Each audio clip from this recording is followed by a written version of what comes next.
Buenas tardes a todos. Bienvenidos al primer webinar. Mi nombre es Manuel Dutor, soy el delegado de la zona, en este caso de Freeline España, en las zonas de Valencia y Castellón.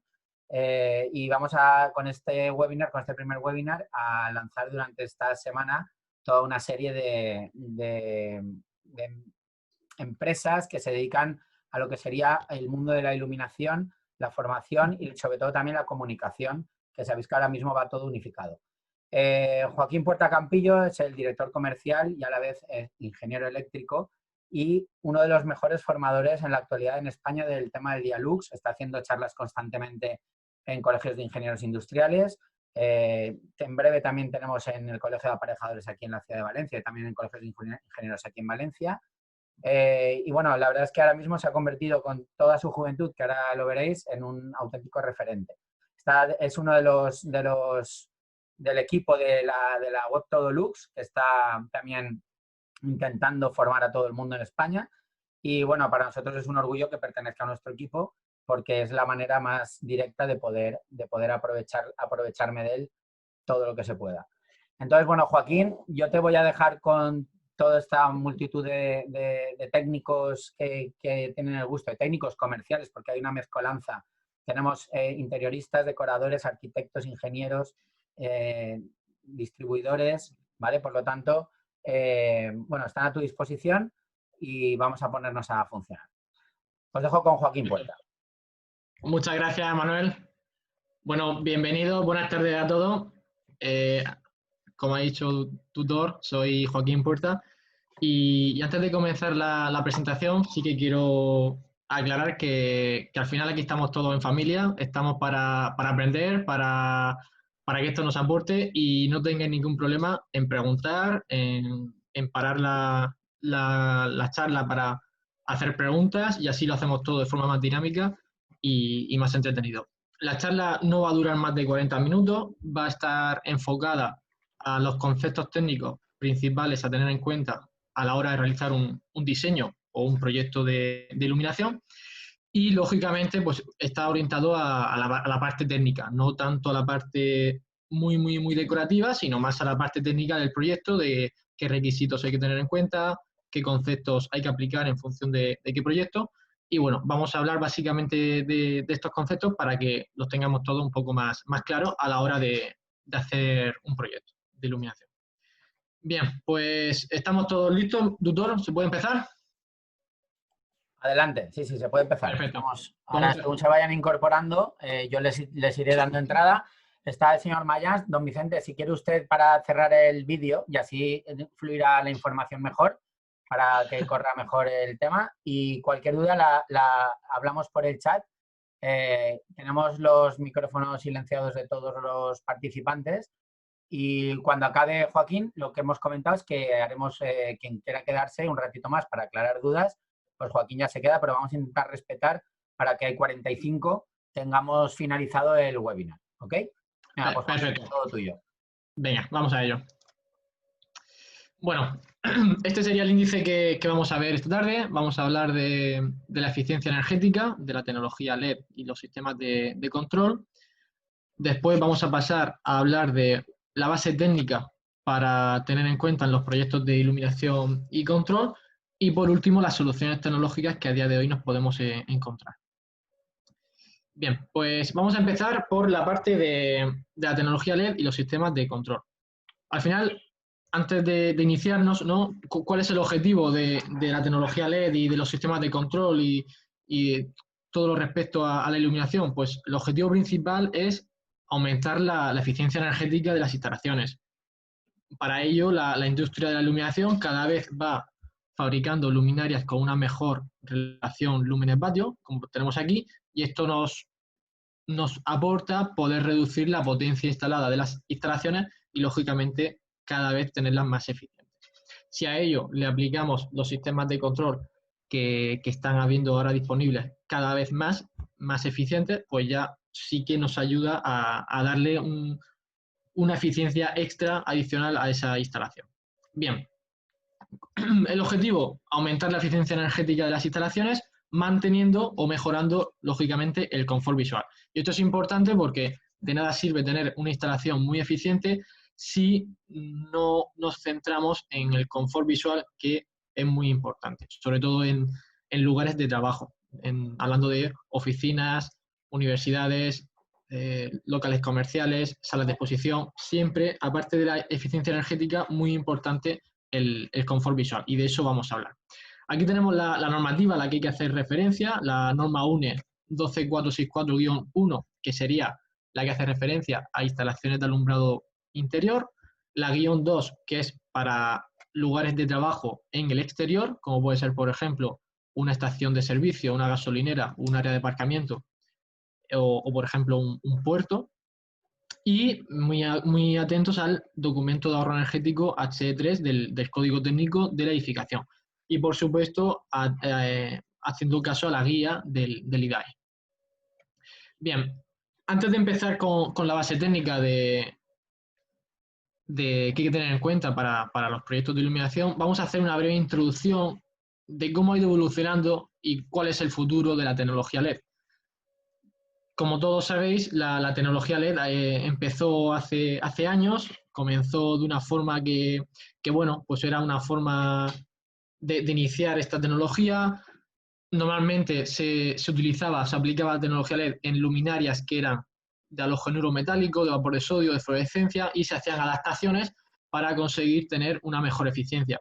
Lógicamente, desde que la tecnología comenzó hasta el día de hoy, ha ido evolucionando poco a poco, los modelos se han ido optimizando para tener una mejor gestión térmica, para que sean más eficientes, más resistentes, más duraderos, y eso nos ha llevado hasta el día de hoy, que sería donde estamos, ¿no? En luminarias de muy alta potencia, muy resistentes, eficientes.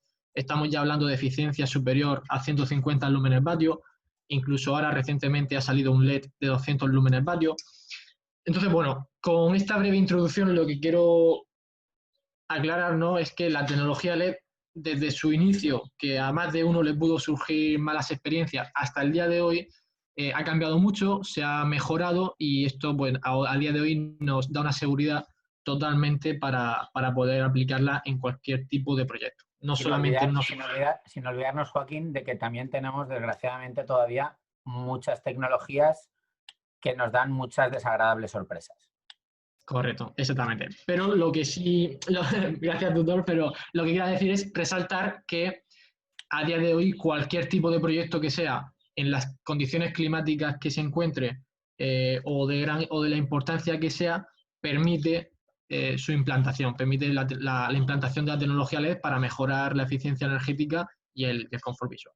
Perfecto. Entonces, bueno, ¿cómo ha evolucionado? Pues se ha mejorado la eficiencia y el rendimiento en general, los grados de apertura, el grado de estanquidad IP, el grado de resistencia mecánica se han mejorado, han aparecido regulaciones específicas que nos aportan, como hemos comentado y comentaremos, nos aportan un extra de eficiencia energética, mayor vida útil, más fiabilidad, y lógicamente los fabricantes pues pueden dar una mayor garantía del producto. Con ello pues se hace más interesante el retorno de las inversiones, y pues eso, al final las instalaciones son más fiables. Bien, ahora sí que pasamos ya a la base técnica para los proyectos de iluminación y control. Antes de comenzar, vamos a hacernos una pregunta, que sería: ¿qué conceptos técnicos hay que tener en cuenta a la hora de realizar un proyecto de iluminación y control? Para ello, primero debemos de entender que la luz tiene básicamente tres efectos sobre nosotros. Por un lado tenemos las funciones visuales, los efectos biológicos y la percepción emotiva que se quiere conseguir.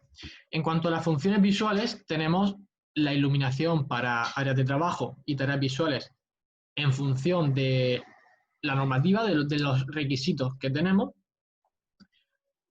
Muy importante resaltar que hay que evitar deslumbramientos que causen fatiga y afecte a la productividad de esa tarea que se está realizando.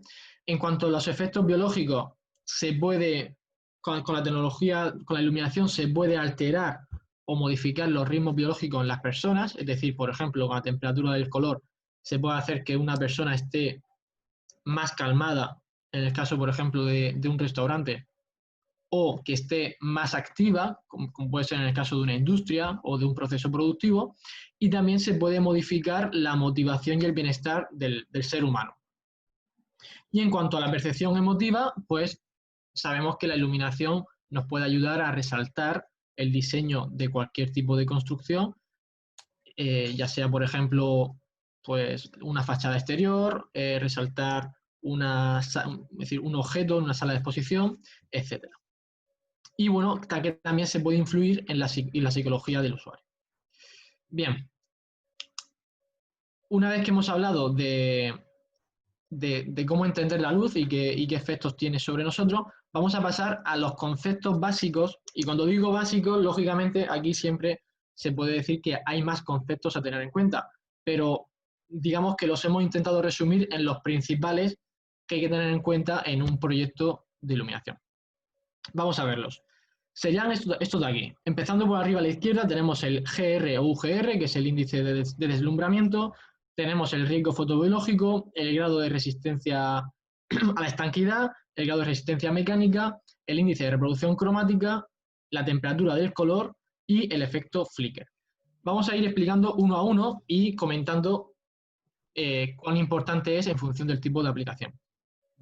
Por un lado tenemos que cada concepto depende de una característica digamos, del conjunto de la luminaria. Aquí, al final, una luminaria, hablando, por ejemplo, de un proyector de LED, digamos que básicamente su construcción consiste en el semiconductor, que es el LED, la fuente de alimentación, lo que se le denomina el driver, y el conjunto, es decir, el LED más el driver más los cableados y las carcasas conforman la luminaria. Bien, pues estos conceptos dependerán cada uno de ellos dependerá de una parte. Por ejemplo, el efecto flicker depende del driver. La temperatura del color, el CRI y el riesgo fotobiológico dependen únicamente del LED. Y el índice de alumbramiento, el IP y el IK dependen de la luminaria. Eso es un poco lo que queramos transmitir. Bien, vamos a empezar por la temperatura del color. En cuanto a temperatura del color... Agua. Trago de agua. En cuanto a temperatura del color, lo que queremos aquí simplemente resaltar es que a día de hoy, con la tecnología LED, podemos utilizar la temperatura de color que realmente necesitemos en función de la aplicación. Es decir, antiguamente con el vapor de sodio, con el halogenuro o la fluorescencia, era más complicado determinar una temperatura del color específica para una aplicación en concreto. A día de hoy, la industria y de la iluminación nos permite en cualquier aplicación seleccionar la temperatura del color que necesitamos. Ya sabiendo este concepto de que la temperatura del color no es necesario irnos a un estándar, que podría ser el 3000 grados Kelvin para un blanco cálido, el 4000 para un blanco neutro y un 5000 para un blanco frío, saliéndonos de ahí, lo que pretendemos intentar transmitir es que para un proyecto específico se puede utilizar una temperatura del color específica. La tecnología LED es muy práctica para esto.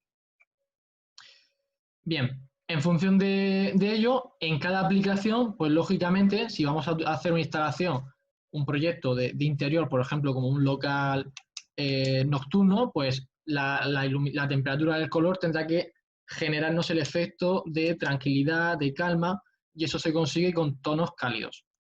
Si vamos a hacer un proyecto como puede ser una oficina, un lugar de trabajo, un centro educativo, pues utilizaremos una temperatura del color que ni haga que la persona esté sobreexcitada ni que esté muy calmada, como si fuera una temperatura cálida.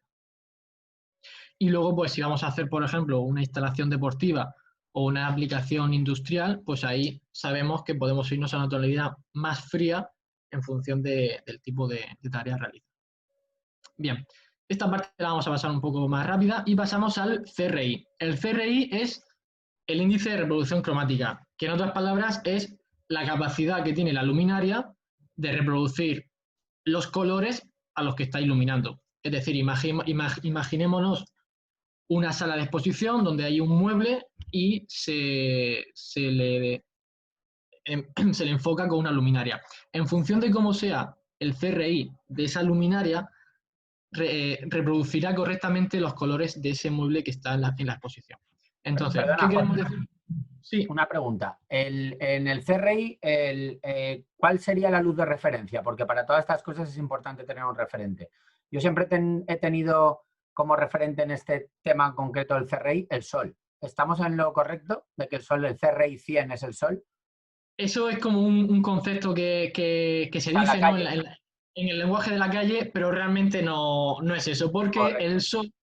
el sol en función del horario tiene una temperatura del color diferente.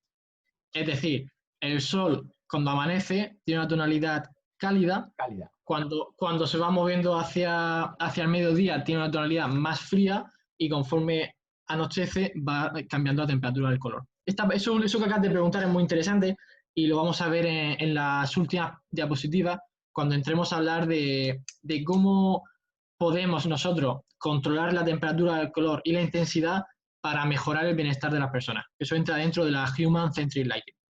Ok.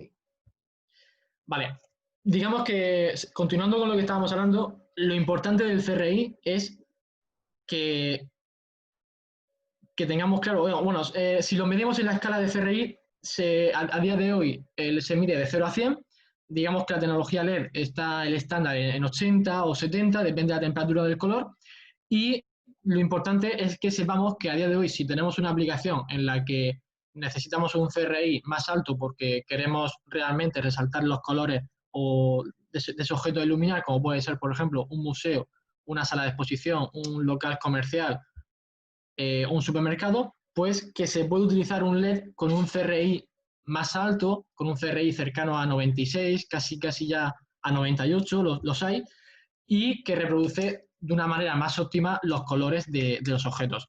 Lógicamente, a medida que vamos mejorando el CRI de la luminaria, el rendimiento lumínico, la relación lúmenes-vatio, se va reduciendo, por lo que tampoco la clave está en siempre utilizar el mejor CRI, porque, por ejemplo, para un proceso productivo industrial no se necesita tener un CRI tan alto y a medida que nos vamos yendo a un CRI alto, el rendimiento lumen-vatio se reduce, por lo que ahí nos interesa quizás irnos a un CRI de 70 o de 80 para tener un mejor rendimiento, una mejor relación lumen-vatio y que nuestra instalación sea más eficiente. Es decir, no siempre hay que irse a un CRI muy alto por el simplemente hecho de decir esto es mejor. No funciona así. Digamos que va en relación a la eficiencia energética del LED. Bien, en cuanto a la normativa, yo os he puesto un extracto de cómo la normativa te pide el índice de reproducción cromática, te lo pone como RA, y fijaros que aquí, por ejemplo, en una sala de guardia, una sala de maternidad, para una sala de examen y tratamiento te pide un CRI de 90. Bueno, pues que sepamos cómo lo pide la normativa, porque se prevé que la normativa del alumbrado interior se actualice dentro de muy poco y según comentan van a mejorar van a restringir más los índices de reproducción cromática, por lo que habrá que estar muy atentos a ellos. En alimentación, un símil, ¿cuál podría ser? Pues a la hora de iluminar una sala de exposición, como puede ser una zona de fruta, si utilizamos una luminaria con un CRI alto, obtendremos un resultado del color mucho mejor que si utilizamos un CRI pobre, que normalmente pues, se puede ver en tonalidades frías, en productos como, de cierta calidad que realmente nos hacen percibir todos los colores todos los productos del mismo color. Ajá. En el textil también se utiliza mucho los CRIs altos, CRI de 90, de 96, de 98. Y bueno, vamos a pasar ahora al riesgo fotobiológico, que sería el último concepto que depende únicamente del LED. Y cuando digo que depende del LED, ¿por qué me refiero? Porque nosotros como técnicos, cuando vamos a realizar un proyecto, si queremos que en nuestro proyecto, en el proyecto que estamos prescribiendo, haya una luminaria, la que sea, que tenga un CRI alto, pues sabemos que hay que pedir la ficha técnica del LED. Es decir, lógicamente la luminaria se puede identificar con el CRI, pero si queremos hilar un poco más fino, podemos solicitar la ficha técnica del LED, del fabricante del LED, donde nos indique realmente cuál sería la reproducción cromática, la temperatura del color o el riesgo fotobiológico. Bien, pues el riesgo fotobiológico, solamente comentar que se clasifica de 0, 1, 2 o 3, como se puede ver aquí en la imagen, y a día de hoy, si el LED está en la clasificación 0 o 1, es válido, y si es 2 o 3, no es válido para uso, digamos, uso en humanos. Si se quiere comprobar si una luminaria pertenece al riesgo 0 o 1, lo que hay que hacer es solicitar la ficha técnica al fabricante del LED, no de la luminaria. Bien. Perdona, Joaquín, el responsable, dices que hay que pedirle el tema del riesgo fotobiológico al fabricante del LED, pero el que vende es la luminaria, es el fabricante que pone el nombre. ¿Vale? ¿Quién es el responsable en ese caso? El fabricante es el responsable es el fabricante de la luminaria. Correcto. Pero si tú quieres tener, digamos, es decir, si tú quieres confirmar el dato que te dice el fabricante de la luminaria, deberías de irte a la ficha técnica del LED, que muchas veces, en muchas ocasiones, las fichas técnicas de los LED están en internet, se puede uno entrar y descargar, simplemente sabiendo cómo se llama ese LED y qué características tiene. Perfecto. Bien, pasamos ahora al índice de deslumbramiento, al GR o UGR, que depende de la luminaria. Bueno, como sabemos, la luz puede ser directa, puede ser indirecta, proveniente del techo, mediante reflexión, puede ser indirecta, proveniente de las paredes, difusa o semidirecta. ¿Por qué decimos esto? Porque el UGR, el índice de deslumbramiento, no depende únicamente de la luminaria, depende de la luminaria y de cómo esté ella colocada y de la posición del observador. Aquí siempre surge una duda, que es por qué los fabricantes ponen en sus luminarias panel de 60 por 60 bajo UGR o UGR menor a 19.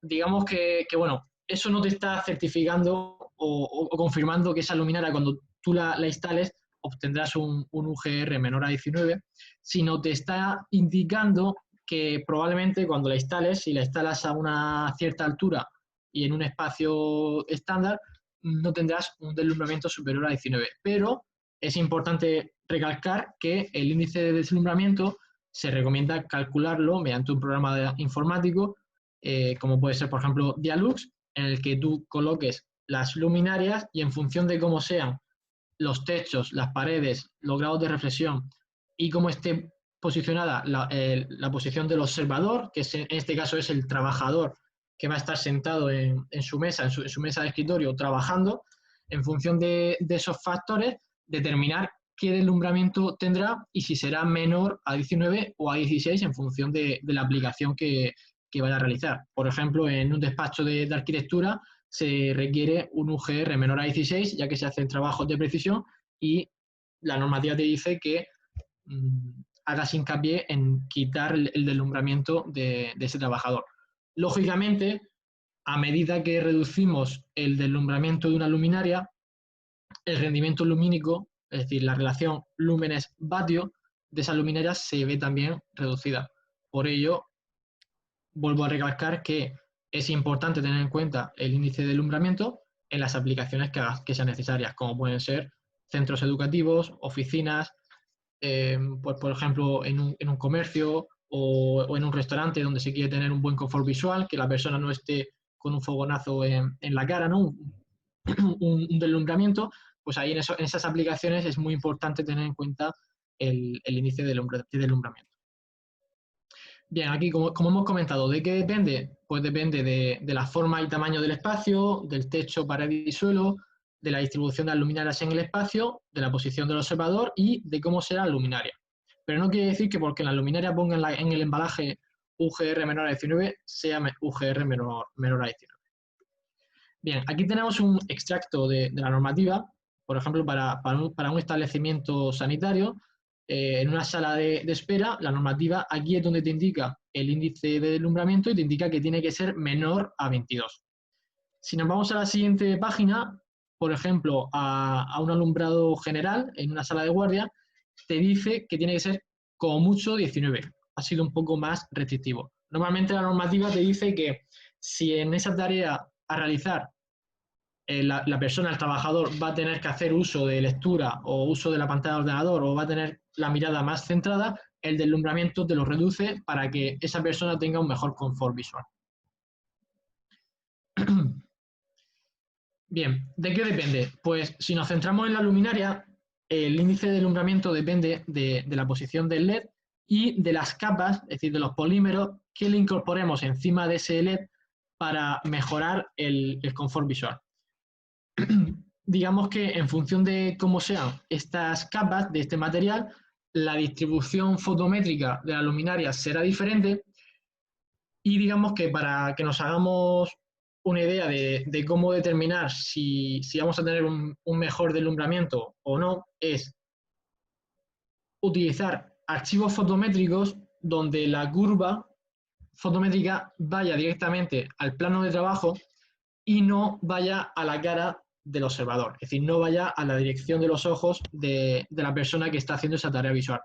Por lo que se recomienda es que se utilicen luminarias, que el flujo lumínico te lo centre en el plano de trabajo, colocarla de esa forma, pero no que vaya directamente a los ojos.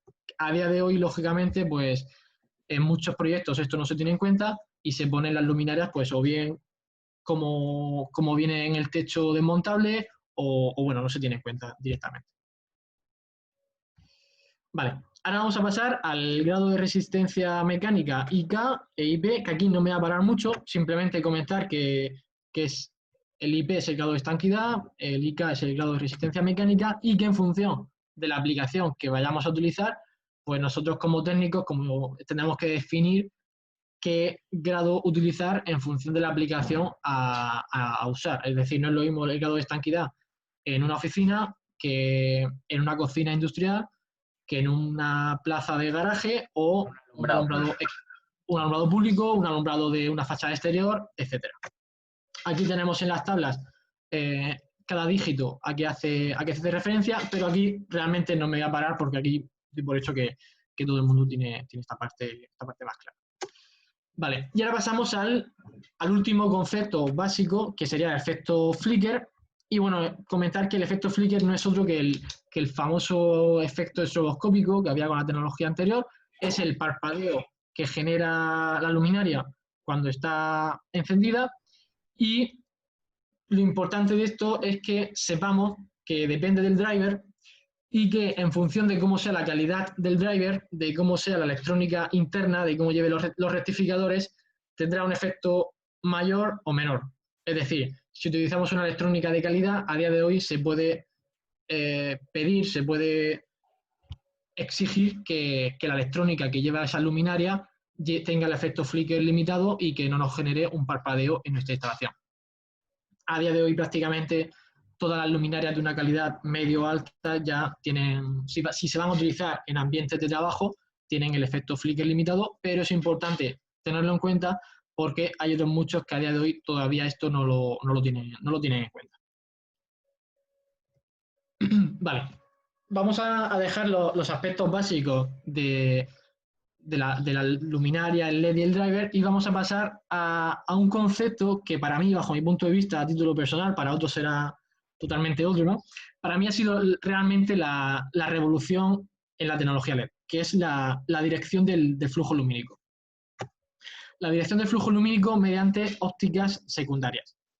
¿Qué quiero decir con esto? Que cuando hablábamos de cómo era la tecnología LED en su inicio, hace años, hace 6, 7, 8 años, la tecnología LED, bueno, pues era un semiconductor que podía ser de pequeño tamaño o de mayor tamaño, pero habitualmente el grado de apertura que obteníamos era de 120 grados de apertura, o si le poníamos un difusor, pues podíamos reducir un poco el grado de apertura, pero realmente no obteníamos los rendimientos que se pueden obtener ahora con el uso y la aplicación de ópticas secundarias.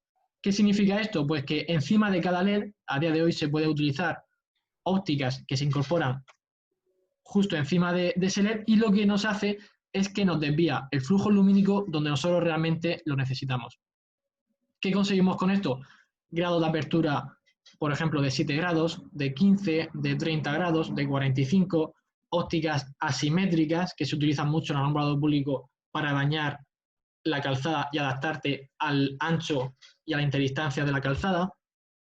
Digamos que con esto, con la aplicación de las ópticas secundarias, es con lo que realmente hemos dado un extra de eficiencia en las instalaciones. Ahora, a día de hoy, si comparamos un proyector de 200 vatios de LED de hace 3 años con uno de ahora de 100 vatios, pero con una óptica que se adapta a la aplicación que tú quieres, realmente se consiguen mejores resultados con el de 100 vatios que con el de 200 vatios. Entonces, cuando hablamos de eficiencia energética, ya no es solamente comparar el proyector de halogenuro metálico de 400 vatios o de 1000 vatios de halogenuro con su equivalente en LED mirando los lúmenes. Ya no es eso. Es que ahora se hace más importante aún todavía el cálculo lumínico, porque con muchos menos lúmenes se pueden conseguir mejores resultados si focalizamos todo el flujo lumínico en la aplicación donde la necesitamos. Es decir, por ejemplo, a la hora de hacer la iluminación de un monumento, una fachada exterior, por así decirlo, con muchos menos lúmenes, si concentramos todo ese flujo donde realmente lo queremos llevar, obtendremos un resultado mayor que utilizando una óptica de 120 en la que vamos a necesitar muchos lúmenes para llegar al nivel lumínico que necesitamos. ¿Qué nos ha permitido esto? Pues, como vemos aquí en la imagen, obtener ópticas pues, de 15 grados, de 30, ópticas asimétricas de 60%, ópticas hay muchas, hay infinidad de ópticas, cada día hay nuevas, entonces, bueno, no hay un cierto estándar, pero realmente cada técnico se puede encontrar de un fabricante unas ópticas diferentes. Aquí, por ejemplo, arriba a la derecha se ve una óptica asimétrica que se utiliza, por ejemplo, para alumbrado deportivo de distancias cortas. Se podría utilizar quizás también para iluminación de áreas de aparcamiento. ¿Y qué nos ha permitido este tipo de ópticas secundarias? Pues hacer instalaciones como antes no era impensable hacer. Por ejemplo, una instalación en la que las luminarias están a más de 50 metros de la zona a la que se quiere iluminar. Gracias a utilizar ópticas, por ejemplo, en este caso de 15 o 30 grados, podemos llegar realmente donde necesitamos el flujo lumínico. Antes, hace 4 años o hace 5, si hubiéramos hecho aquí esta instalación con un proyector de LED de 120 grados de apertura, hubiéramos visto toda la atmósfera iluminada, realmente todo el ambiente iluminado, pero realmente el terreno de juego, que es donde se necesita el flujo lumínico, no lo hubiéramos conseguido iluminar. Una pregunta, Joaquín. En la foto anterior, ¿cómo hacéis para, o cómo hacéis para poder apuntalar a nivel desde la foto? O sea, cuando hacéis el cálculo en Dialux, los técnicos, ¿Sí? ¿Cómo hacéis para, por ejemplo, yo veo aquí que tienes en la foto a la derecha una plataforma con un montón de proyectores? ¿Cómo le dices ¿Sí? a cada proyector a dónde tiene que ir dirigido? Vale, este tipo de proyectos siempre van bajo un cálculo lumínico. En este caso nosotros utilizamos Dialux y nosotros en Dialux a cada proyector le asignamos una dirección. Le asignamos el campo se divide en 4 partes simétricas y cada parte se le asigna una cuadrícula. O sea, le das un eje X e Y y desde ahí lo enfocas, ¿no? Digamos. Exactamente, de esa forma sería. ¿Algún Y tipo de nosotros láser o algo? se suministra un láser que, si vemos aquí en mi pantalla, el ratón, en esta zona de aquí es donde se sujeta el láser y es un láser de alta potencia y desde aquí se orienta, es decir, el campo de fútbol en este caso se divide en 4 partes y luego cada parte se divide en cuadrículas. Okay. Y nosotros entregamos un proyecto en el que aparece el campo dividido en cuadrículas y tú tienes que llevar cada proyector a esa cuadrícula. Llevándolo a esa dirección con el láser conseguirías el rendimiento lumínico que viene en el proyecto, en el cálculo lumínico. Okay. El láser se coloca aquí, normalmente. No sé si se ve el ratón. Sí, se ve, se ve. Se coloca en esta zona de aquí y tú ya puedes orientar ese proyecto. Okay. Bien, pasamos, por ejemplo, a instalaciones deportivas que no son tan altas. Aquí se utilizan ópticas asimétricas. Y si vemos aquí el resultado, vemos que la luminaria está perpendicularmente hacia el suelo y realmente lo que estamos haciendo es que el flujo lumínico lo estamos llevando hacia adelante y hacia los lados en función de la longitud que tenga este terreno de juego. Es decir, si esta pista no fuera de pádel, sino que fuera, por ejemplo, de tenis, que fuera de mayor longitud, se subiría el proyector en altura para conseguir que la óptica asimétrica se adapte al tamaño y a la dimensión que tiene ese terreno de juego. Y por lo que vemos se pueden conseguir resultados como el que se ve en la imagen, que prácticamente hay una uniformidad cercana al 100 y esto te genera un confort visual y una capacidad visual mucho mayor que la que te podía dar hace 3 o 4 años un proyector de LED.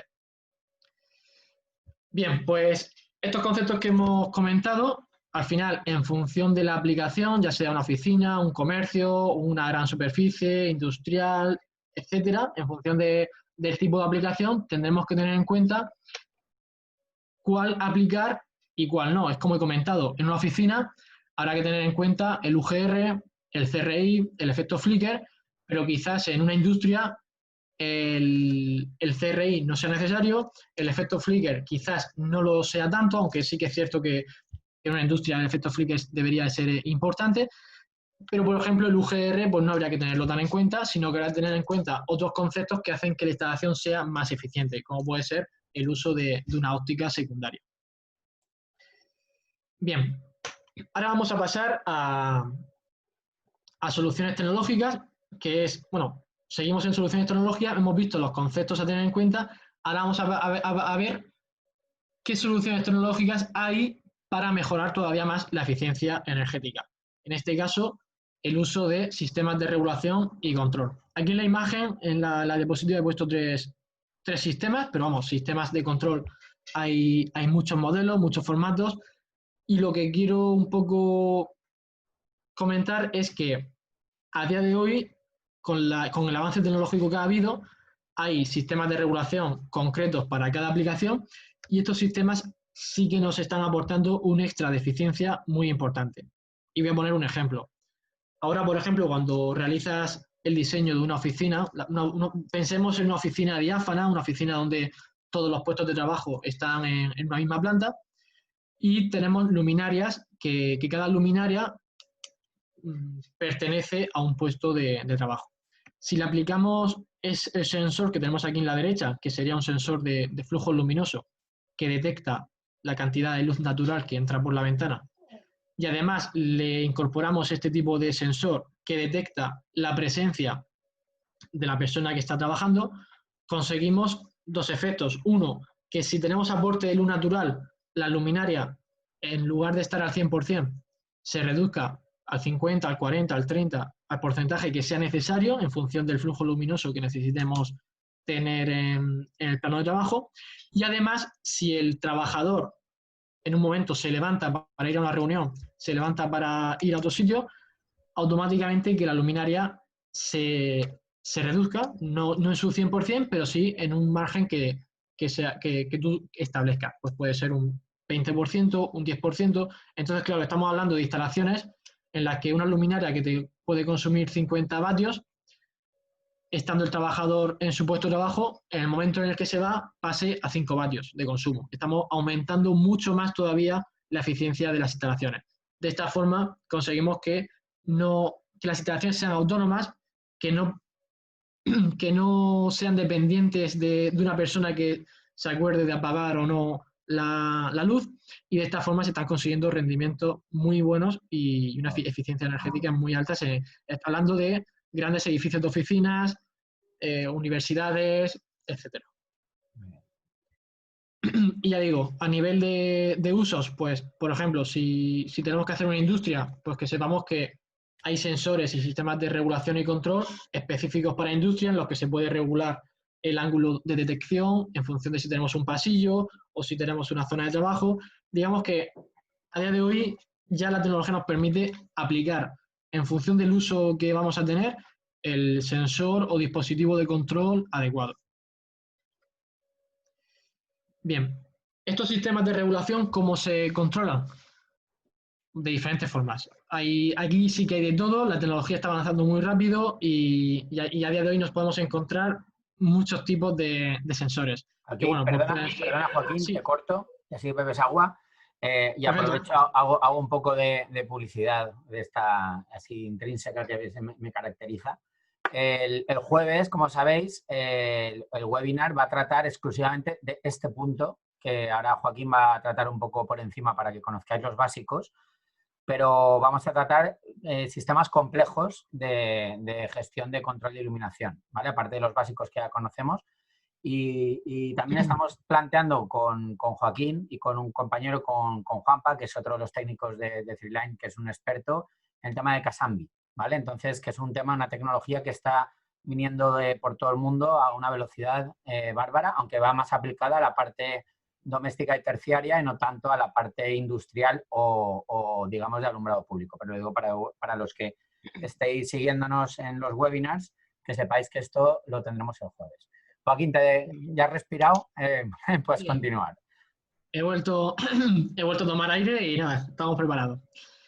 Vale, pues nada, como comentaba Manuel Tutor, no me voy a meter en explicar cada sistema de control, porque no, efectivamente, el próximo día tenemos una charla más específica, pero bueno, simplemente que sepamos que los sistemas de regulación se pueden controlar por diferentes protocolos en función de la aplicación o de la tecnología, pues hay unos son más eficientes para unas aplicaciones y otros son más eficientes para otras. No quiere decir que un solo sistema sea el ideal, ¿no? En función del resultado que se quiera obtener, habrá unos sensores específicos u otros.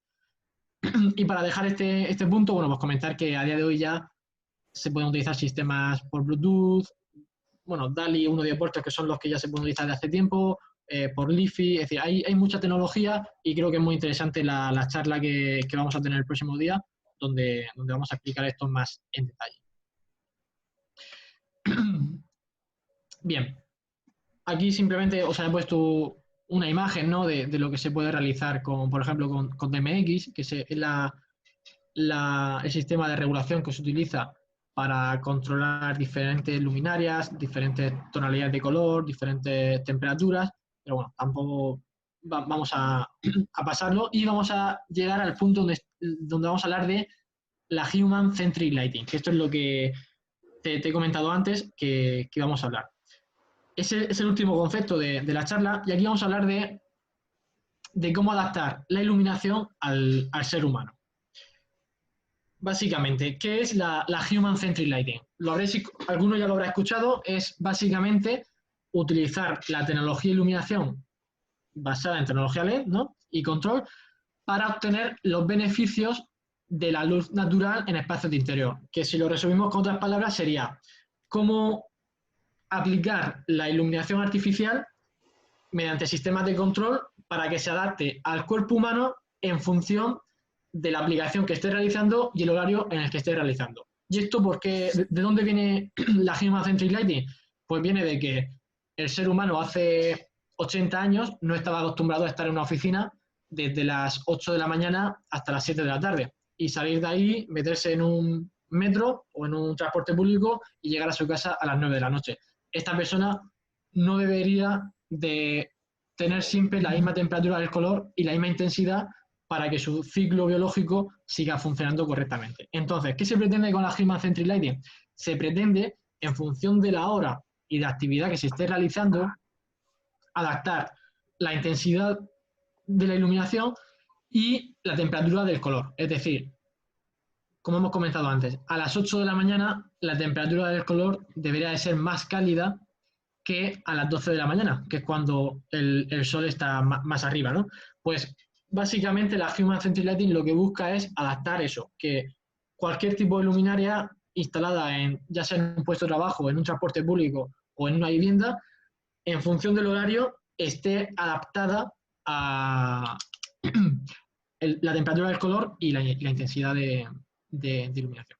Muy bien. Bien, ¿qué ventajas obtienen? Facilita el sueño nocturno con el objetivo de mejorar el estado de ánimo, el bienestar de las personas y la calidad de vida. aquí un poco, bueno, es un poco lo que he comentado. 8 del 5. A ver. Cuidado que se te Se con los nos ha micrófonos. infiltrado, se nos ha infiltrado, ya está arreglado. Vale. Aquí estamos ya terminando. Aquí básicamente está lo que he dicho con mis palabras. Y aquí sí que me interesaba esta imagen donde en función de la hora, de las 6 de la mañana a las 12 o las 6 de la tarde, la temperatura del color va variando, ¿vale? Entonces, la Geomacentric Lighting básicamente lo que va a hacer es adaptarnos la temperatura del color y la intensidad en función del horario. Básicamente sería eso.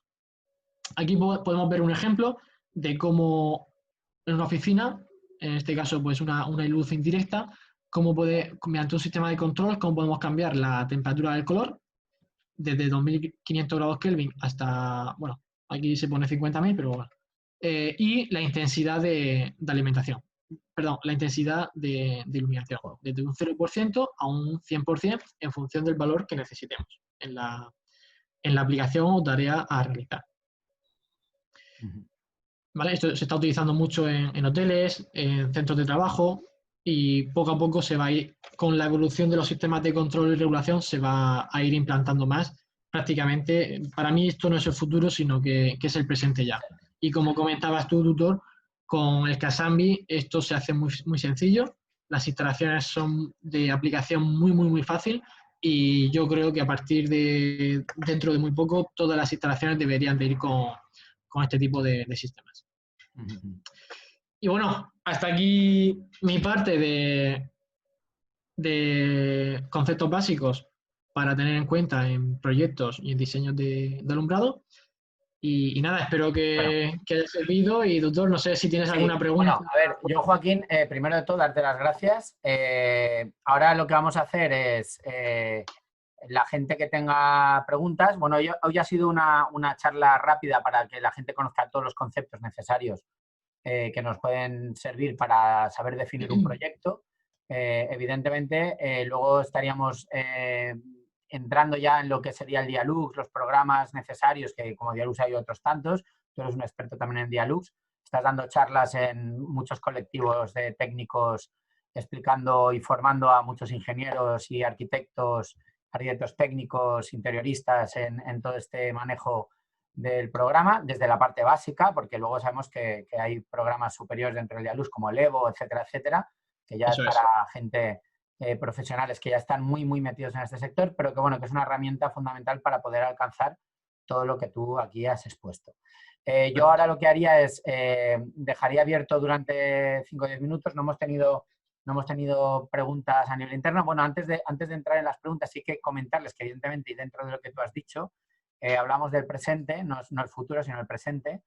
Una parte que va ligadísima al presente actual con el tema de la iluminación es la comunicación, ¿vale? Que es un poco también lo que vamos a tratar, tanto el webinar de mañana como el del miércoles. Vamos a trabajar sobre el tema de lo que sería la fibra óptica y el tema de todo el tema de las redes, ¿no? Entonces, para que también todo el mundo sepa lo que no se ve, ¿vale? Las tripas de los edificios, las tripas de las instalaciones, que antiguamente siempre era el cable eléctrico, pero el cable eléctrico ya no es, ahora es un cable de datos y que una vez es cobre, pero ahora resulta que es un cable que parece un hilo, ¿vale? Un hilo transparente, mínimo minimorum, pero que por ahí fluyen millones y millones de datos, entre los cuales está evidentemente el mundo de la iluminación, ¿vale? Pero también entran muchas más cosas. Entonces, bueno, esto es a lo que les invitaremos también a todos los que nos están escuchando hoy y a otros muchos que ya han confirmado su asistencia. Por mi parte, Joaquín, darte las gracias.